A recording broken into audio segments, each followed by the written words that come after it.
Take your buckle up. I started eating somebody up and then it all clicked in my mind real quick. Parthenogenesis is the story of Genesis. Literally, they are literally telling you the story of how the Eve gene mutated and was creating children, self-ether, non-ether beings through the process of Parthenogenesis. Really look at Genesis. God created these things? No. They literally told you the cycles of getting implanted and literally creating a child inside of her body. I can't do it today. Think about it. The seventh day, the Sabbath day, they're talking about a menstrual cycle.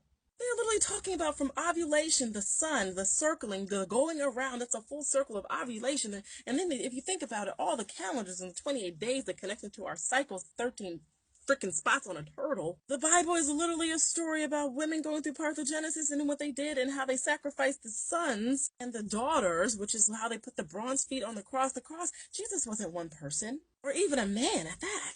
And then they tell you a story about the Garden of Eden, and then you realize that Antarctica is the Garden of Eden. It's the actual Garden of Eden where 2/3 of the water is, and it's literally a rainforest. But then why would they try to give us the Amazon rainforest our entire life and look in total opposite direction? Because they were trying to make us look at, they were telling the story about the Amazon women, about the women who were going through parthenogenesis, which is the true story of the Eve gene. And everything they tell you in the Bible is the story about how they literally went and they pillaged things. I'm sorry, God doesn't like murder, but he had a guy murder proved his loyalty to him? Like, your God is already tainted. Your God was already a sinful God, so we can't pretend that the book was written by a good person. But then if you know, like I know, when the book was revised by King James, the Demonology King, in 1881, 30,000 times, it literally was a story recreated to continue the journey. They removed so many crystals and things, and why now I understand why I was 69.9% more likely to die in childbirth.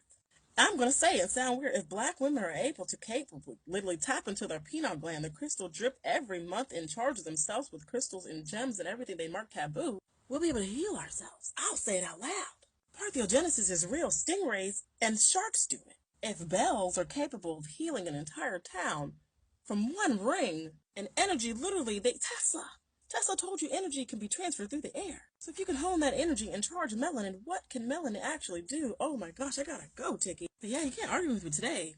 Parthenogenesis is literally the story of Genesis. It's in the freaking name. Mary didn't have a little lamb.